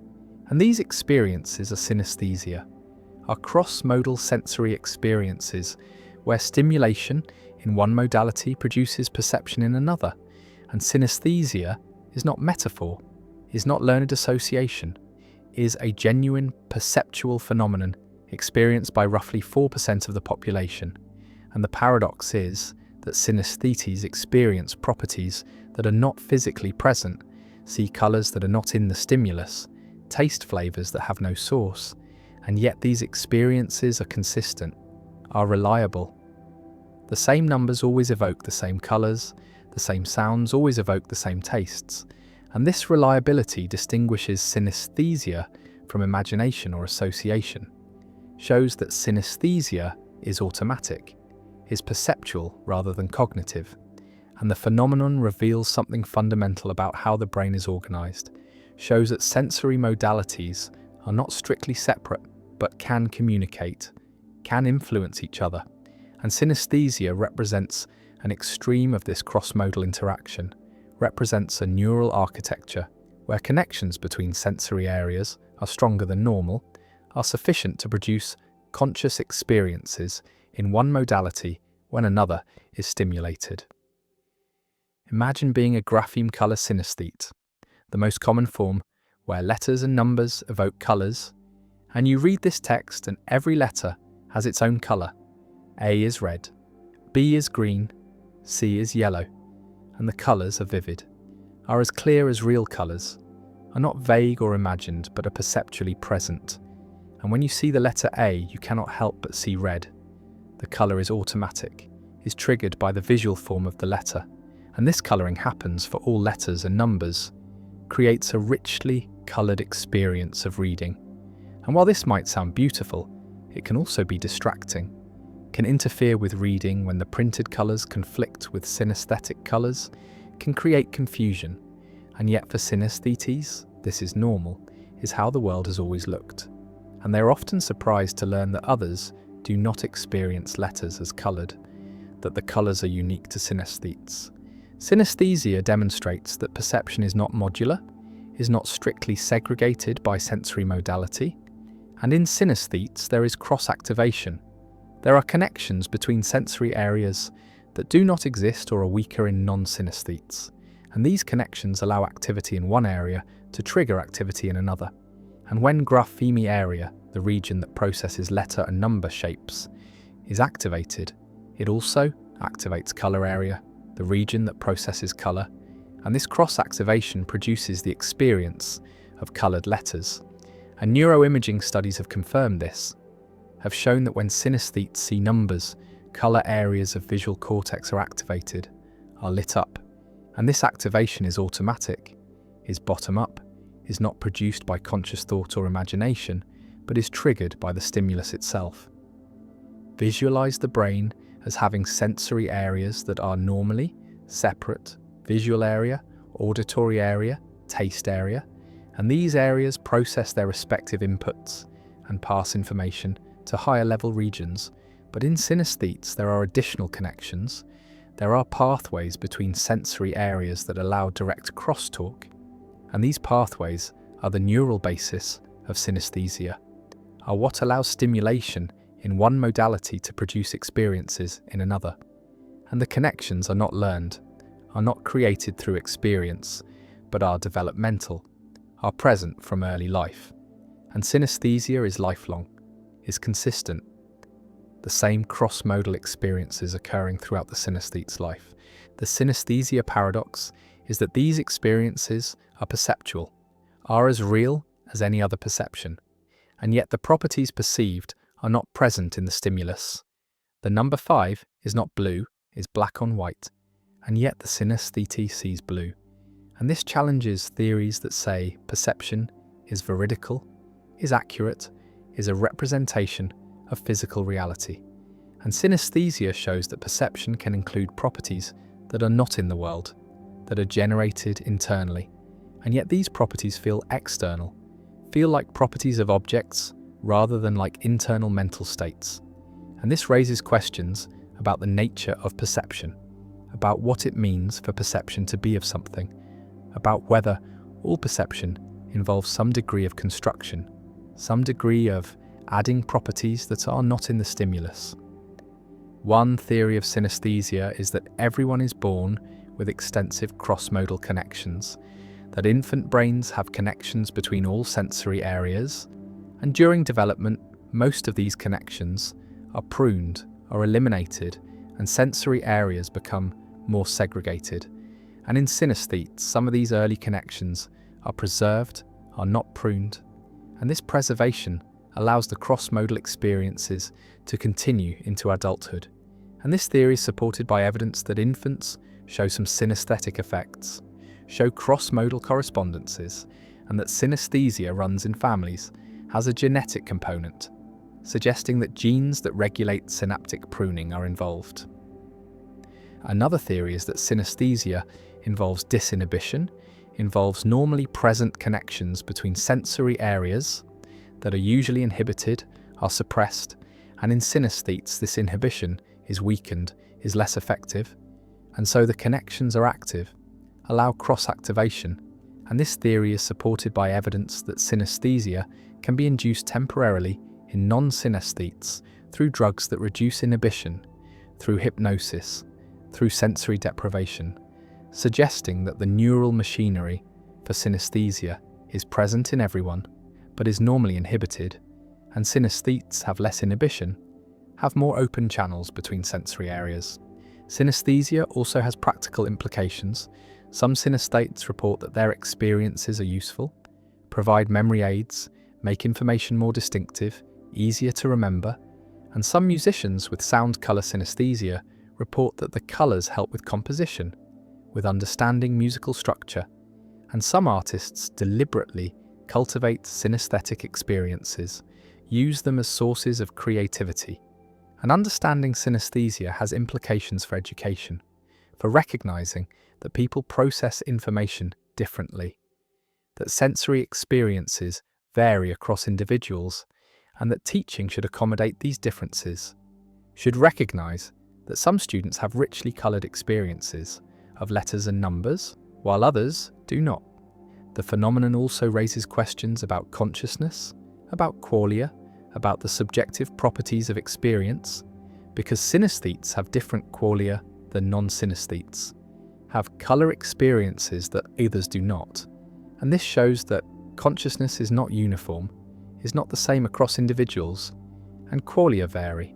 And this variation is not just quantitative, is not just more or less of the same experience, but is qualitative, involves entirely different types of experience. And this challenges theories that say all consciousness is universal, is the same for everyone, and supports theories that say consciousness is individual, is constructed by each brain in potentially different ways. And synesthesia is one example of this variation, is one way that consciousness can differ. Some philosophers argue that synesthesia shows that perception is not representational, does not represent external properties, because the colours seen by graphema color synesthetes do not represent anything in the world. The number 5 is not blue, and yet the colour is perceived, and this challenges representational theories of perception, suggests that perceptual experiences are not always representations of external properties but can be internally generated responses.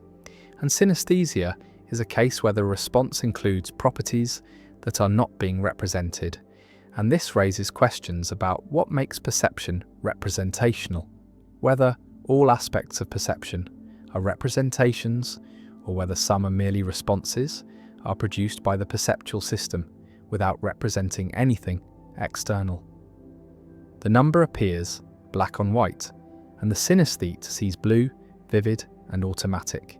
The colour is as real as the number, is as perceptually present, and yet the colour is not there, is not in the stimulus, is generated by the brain, is a cross-modal activation, and the synesthesia paradox remains.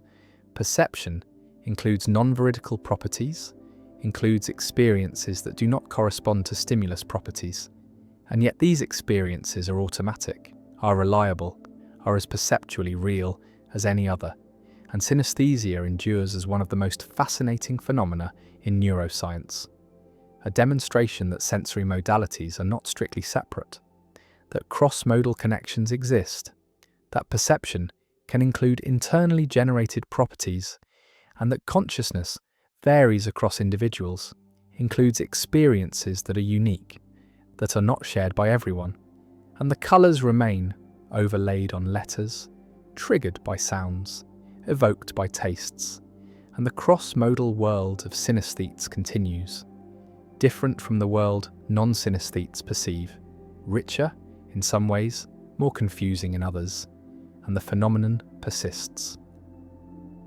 The Allais paradox. Maurice Allais, a French economist and Nobel laureate, presented a pair of choices in 1953 that revealed a systematic pattern of preferences violating the independence axiom of expected utility theory, and this became known as the Allais paradox, one of the most influential demonstrations that human decision-making deviates from the prescriptions of standard rational choice theory. And the paradox shows that people's preferences can be influenced by irrelevant alternatives, by outcomes that occur in both options and should therefore cancel out, yet somehow affect which option is chosen. The first choice involves two lotteries. Lottery A offers a certain gain of $1 million, while Lottery B offers a 10% chance of winning $5 million, an 89% chance of winning $1 million, and a 1% chance of winning nothing. And when faced with this choice, most people prefer Lottery A, the certain million, preferring the sure thing to the gamble, even though the gamble has a higher expected value. And this preference reflects risk aversion, a common and generally accepted feature of human decision-making. The second choice involves two different lotteries. Lottery C offers an 11% chance of winning $1 million and an 89% chance of winning nothing, while Lottery D offers a 10% chance of winning $5 million and a 90% chance of winning nothing. And when faced with this choice, most people prefer Lottery D, the gamble with the higher potential payoff, accepting the slightly lower probability of winning in exchange for the much larger prize. The paradox emerges when these two preference patterns are analysed together, because the independence axiom of expected utility theory requires that if Lottery A is preferred to Lottery B, then Lottery C should be preferred to Lottery D. And the reason is that lotteries A and B differ from lotteries C and D only in that there is an 89% chance in both A and B of receiving $1 million, and in both C and D this 89% outcome is replaced with winning nothing, and this replacement should affect both lotteries equally, should not change the preference order, because the independence axiom says that preferences between lotteries should depend only on outcomes where the lotteries differ, not on outcomes that are the same in both. And the 89% probability mass is shifted in the same way for both pairs, and so if you prefer A to B, you should also prefer C to D. And if you prefer D to C, you should also prefer B to A. The typical pattern of preferences, A over B and D over C, cannot be represented by any utility function satisfying the expected utility axioms. And so the Allais paradox demonstrates that people systematically violate the independence axiom, that their preferences are sensitive to common outcomes in ways that expected utility theory does not permit. And this violation is robust, appearing in experiments with diverse populations, with real monetary stakes, with careful experimental design, and the paradox cannot be dismissed as error or confusion, but represents a genuine feature of human decision-making. The paradox has inspired alternative theories that can accommodate the observed preferences, including prospect theory, developed by Daniel Kahneman and Amos Tversky, which modifies expected utility theory by introducing reference points, by treating gains and losses differently, by allowing for probability weighting where people overweight small probabilities and underweight large probabilities. And these modifications can explain the Allais preferences, because in the first choice, the certainty of $1 million receives extra weight, making Lottery A more attractive, while in the second choice the small probabilities are overweighted, making the 10% chance of $5 million in Lottery D seem more appealing than the 11% chance of $1 million in Lottery C. Other theories include regret theory, where people anticipate the regret they would feel if they made the wrong choice. And this anticipated regret influences preferences in ways that violate independence, because the certain million in Lottery A avoids the regret of choosing the gamble and losing everything, while the choices between C and D do not have this asymmetry. And rank-dependent utility theory, which generalizes expected utility by allowing the utility of lotteries to depend not just on outcomes and probabilities, but on the rank ordering of outcomes, and this allows for preferences that violate independence while maintaining other desirable properties. The Allais paradox raises normative questions about rationality. Some argue that the independence axiom is a fundamental requirement of rational choice, that violating it leads to incoherence, to preferences that can be exploited through Dutch books or money pumps, to decision-making that is systematically suboptimal, and that people who exhibit Allais preferences are making mistakes and should revise their preferences to conform to expected utility theory. While others argue that the independence axiom, while mathematically convenient, is not a necessary condition for rationality, that it does not capture important aspects of how people value uncertain prospects, that preferences like those in the Allais paradox reflect legitimate concerns about certainty, regret, and the context of choice, and that we should revise our normative theories to accommodate these preferences rather than dismissing them as irrational. The paradox also has practical implications for economics and policy, because if people systematically violate independence, then markets may not function as standard theory predicts. Risk preferences may be context-dependent. Insurance and investment decisions may be influenced by framing effects, and policies designed to maximize expected utility may not align with what people actually prefer. And understanding these deviations from expected utility helps explain phenomena like the equity premium puzzle, the disposition effect, and other anomalies in financial markets and economic behavior. The lotteries sit before you, the choices must be made, and your preferences, revealed through your choices, tell a story about how you value certainty and risk, about how you weigh probabilities and outcomes, and the story violates the axioms of rational choice, violates the clean mathematical structure of expected utility theory, and yet the choices feel reasonable, feel justified, feel like they reflect something important about value and uncertainty that the theory misses, and the paradox persists. The gap between theory and behavior remains. The independence axiom is violated again and again in experiments and in life, and decision theorists must choose. Either insist that the axiom is normatively binding and that violators are irrational, or acknowledge that the axiom is too strong, that rational choice is more complex than expected utility allows, and that new theories are needed to capture the richness of human decision-making.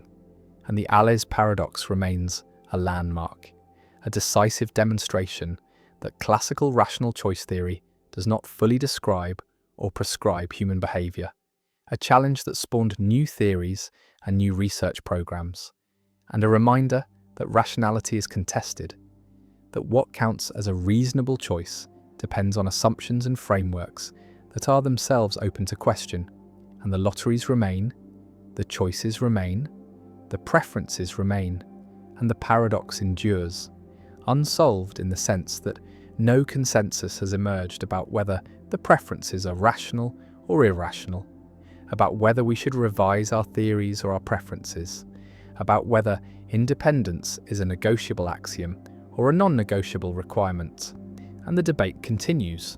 Philosophers and economists and psychologists arguing about what rationality requires, about what humans actually do, and about the relationship between these two questions. The barber paradox. In a small village, there lives a barber who follows a single rule. He shaves all and only those men in the village who do not shave themselves. And this rule seems simple enough until the question emerges. Does the barber shave himself? And suddenly the logic collapses into contradiction. If the barber shaves himself, then he belongs to the group of men who shave themselves, which means according to the rule, he should not shave himself because he only shaves men who do not shave themselves. But if he does not shave himself, then he belongs to the group of men who do not shave themselves, which means according to the rule, he must shave himself because he shaves all men who do not shave themselves, and the loop tightens without escape, spinning endlessly between two impossible options. Bertrand Russell popularized this version of his own paradox as a way to make the abstract problem of self-referential sets more accessible, more human, more vivid, because a barber is easier to imagine than a set of all sets that do not contain themselves. Yet the logical structure remains identical, a rule that turns inward and devours its own coherence. The paradox reveals something unsettling about definitions and categories, that not all rules can be consistently applied, that language and logic can conspire to create situations that seem perfectly reasonable until examined closely, and then they shatter. Some philosophers argue that the barber simply cannot exist, that the rule itself is contradictory, and therefore no such barber could ever follow it in reality, while others suggest that the problem lies in assuming the rule must apply universally, that perhaps the barber is exempt from his own rule, or that the village contains no barber at all. The paradox also exposes the danger of self-reference, the way that statements or rules that loop back on themselves can generate infinite regress or outright contradiction, And this has implications far beyond barbershops, touching mathematics, computer science, law, and any system that attempts to regulate itself from within. In set theory, the Barber paradox mirrors Russell's discovery that naive set theory permits the construction of sets that cannot exist without contradiction, forcing mathematicians to impose restrictions on which sets are allowed to form, creating hierarchies and boundaries to prevent self-reference from poisoning the system. The barber stands at the edge of reason, a figure trapped in a loop of his own making, unable to shave or not shave without violating the very rule that defines his existence, and in this way, he becomes a symbol of the limits of logic, a reminder that not every question has an answer, that some problems resist resolution no matter how carefully they are examined. The paradox lingers in the mind, a simple story about a man and a razor that somehow reveals a crack in the foundation of thought itself, and once noticed, it cannot be ignored, appearing again and again wherever rules turn inward, wherever systems attempt to contain themselves, wherever language reaches the boundary of what it can coherently express. The Bertrand's box paradox. 3 identical boxes sit before you, each containing 2 coins. The first box contains 2 gold coins, the second box contains 2 silver coins, and the third box contains 1 gold coin and 1 silver coin. And you cannot see inside the boxes, cannot distinguish them from the outside. And a box is chosen at random and opened, and 1 coin is drawn from it, also at random, and the coin turns out to be gold. And now a question is posed that seems simple, but leads to surprising confusion. What is the probability that the other coin in the same box is also gold? And the intuitive answer that most people give is 1/2, reasoning that since the drawn coin is gold, the box cannot be the one with 2 silver coins. So it must be either the box with 2 gold coins or the box with 1 gold and 1 silver. And these 2 possibilities seem equally likely, and so the probability that the other coin is gold should be 1/2. But this reasoning is wrong. The correct answer is 2/3, and this is Bertrand's box paradox, named after Joseph Bertrand, who presented it in 1889, a puzzle in conditional probability that reveals how easily intuition misleads when reasoning about random processes and conditional information.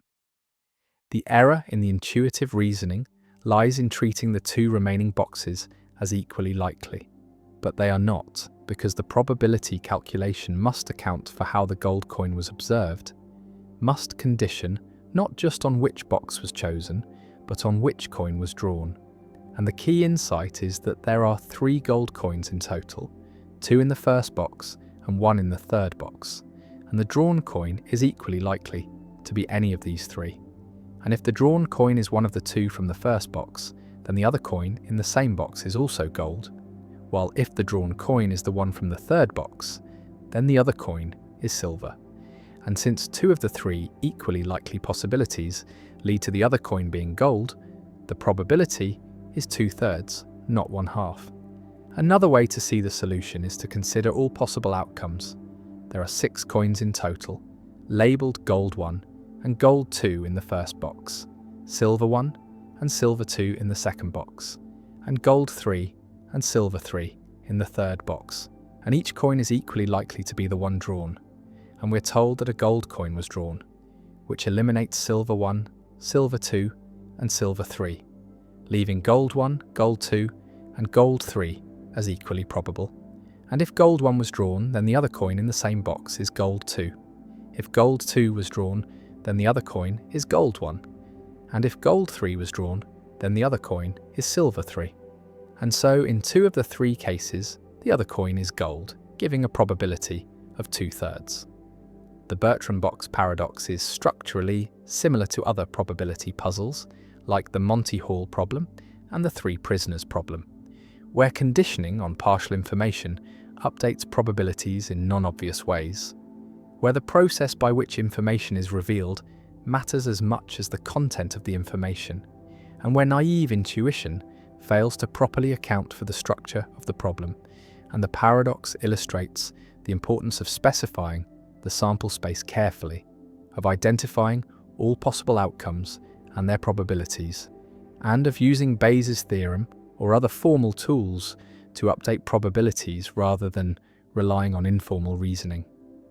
The paradox also raises questions about the reference class problem, about which population of events the observed outcome should be considered a member of, because the intuitive error involves thinking of the outcome as selecting a box type, either 2 gold or mixed, rather than selecting a particular coin.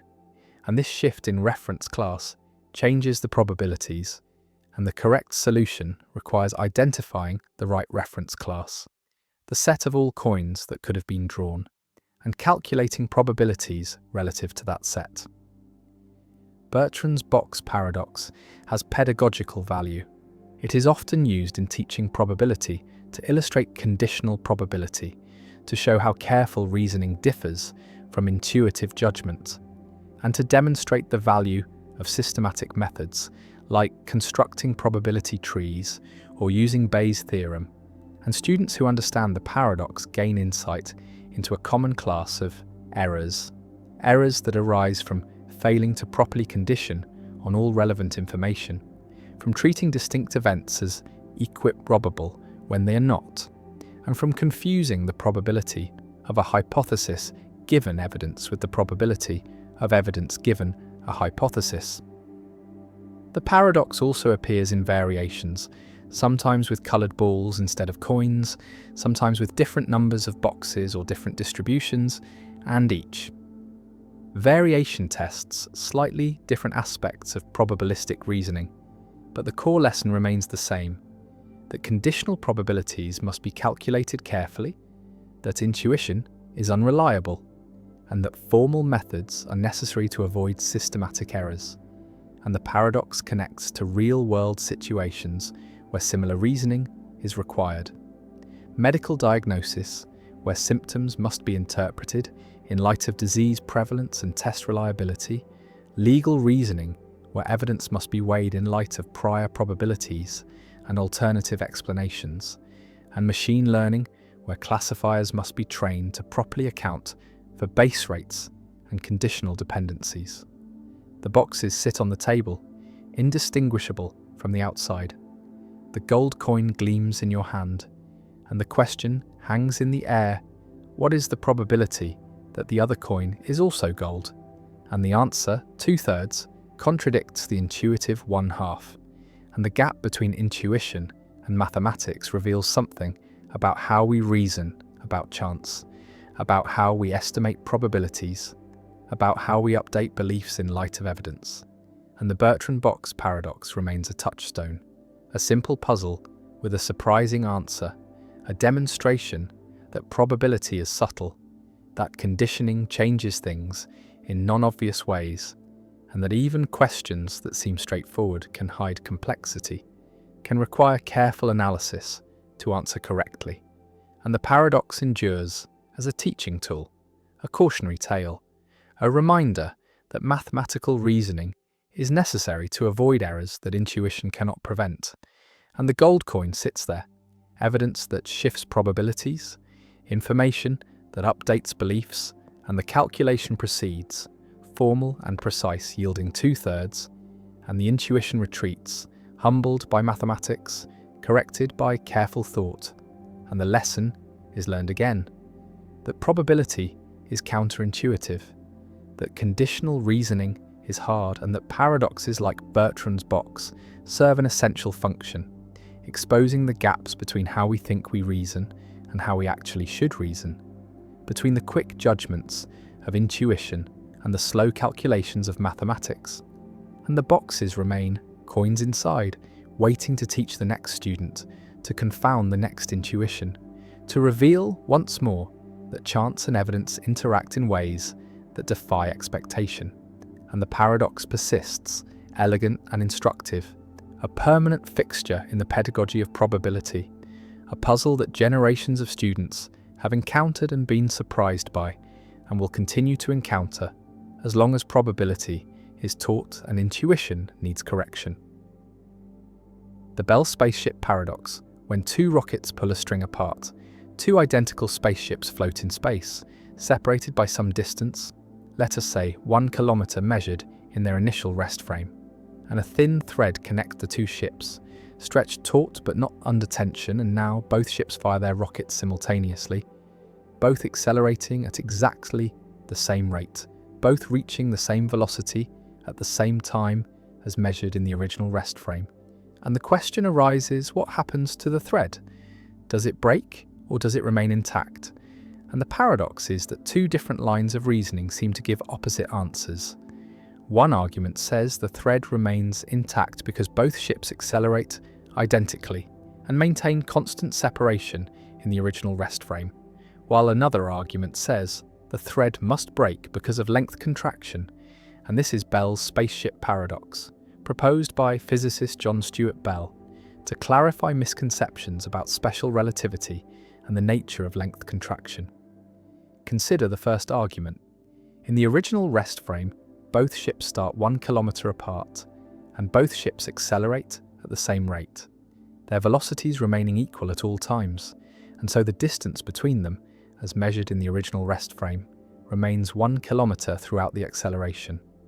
The ships maintain constant separation, as measured by rulers at rest in the original frame, and the thread, stretched between the ships, also spans 1 kilometer in this frame. And if the separation does not change, then why would the thread break? It experiences no increased tension, no stretching, and so the thread should remain intact. And this reasoning seems compelling, seems to follow directly from the symmetry of the situation. But now consider the second argument. From the perspective of someone accelerating with the ships, someone in the instantaneous rest frame of the spaceships at any given moment, and in this frame, the distance between the ships is undergoing length contraction relative to the original frame. The proper distance between the ships, the distance measured by a ruler moving with the ships, is greater than 1 kilometer, and growing because the ships are maintaining constant coordinate separation in the original frame, while length contraction says that moving objects are contracted. And so to maintain constant coordinate separation in the original frame, the proper separation must increase, must stretch, and the thread, a physical object with a rest length, cannot stretch indefinitely without breaking. And so the thread must snap as the proper distance between the ships increases beyond the thread's breaking point. Bell's answer, and the correct answer according to relativity, is that the thread breaks. The second argument is correct, and the error in the first argument is subtle. It confuses coordinate distance in the original rest frame with proper distance measured by moving rulers. And length contraction does not mean that objects physically shrink in their own rest frame. It means that the relationship between coordinate distance in one frame and proper distance in another frame involves a contraction factor. And when two ships maintain constant coordinate separation in the original frame while accelerating, they are actually increasing their proper separation, the distance measured by rulers that move with them. And the thread, stretched between the ships, experiences this increasing proper separation as tension, and eventually the tension exceeds the thread's strength and it breaks. Imagine the situation more concretely. Place a series of markers at rest in the original frame, spaced 1 meter apart, stretching from the first ship to the second ship. And initially, there are 1,000 markers spanning the 1 kilometer between the ships. And now, the ships accelerate, and at any given instant in the original frame, the ships remain at the same markers they started at. The distance between them measured by these markers remains 1,000 meters, but from the perspective of the moving ships, the markers are getting closer together, are contracting, because the markers are in motion relative to the ships, and so the ships see more and more markers passing between them. The number of markers spanning the gap increases, and this means the proper distance between the ships is increasing, and the thread, which has a fixed rest length, cannot span this increasing proper distance, and it breaks. The paradox reveals a common misconception about special relativity. The idea that if two objects start with a certain separation and undergo identical accelerations, then they must maintain the same separation. But this is false. Maintaining the same coordinate separation in one frame requires increasing proper separation when the objects are accelerating. And this is because acceleration is not relative in the way velocity is. Accelerating objects experience forces, have proper accelerations that can be measured by accelerometers on board, and two spaceships with identical proper accelerations do not maintain constant proper separation. They drift apart in their own instantaneous rest frames. Bell used this paradox to clarify that length contraction is a real physical effect, not merely a coordinate artifact or an optical illusion. The thread really breaks. Real physical forces are involved, and the contraction of moving objects is a consequence of how electromagnetic forces between atoms transform under Lorentz boosts. And these forces are what hold matter together, what give objects their rigidity, and when objects accelerate, the forces adjust. And in the Bell spaceship scenario, the adjustment causes the thread to experience tension and eventually to snap. The paradox also connects to the Ehrenfest paradox, another puzzle in special relativity involving rotation and length contraction, where a disk spinning at relativistic speeds seems to have a contracted circumference but unchanged radius, leading to apparent contradictions with Euclidean geometry. And both paradoxes illustrate that accelerated motion introduces subtleties that are not present in inertial motion, that naive applications of length contraction can lead to errors, and that careful analysis using the full machinery of special relativity is required to get the right answers. Visualize the two spaceships accelerating in lockstep, their separation constant as measured by observers at rest, but the thread between them stretching from the ship's perspective, growing taut, fibers straining and eventually snapping, breaking in the middle, the two halves trailing behind each ship, and the observers at rest see the thread break.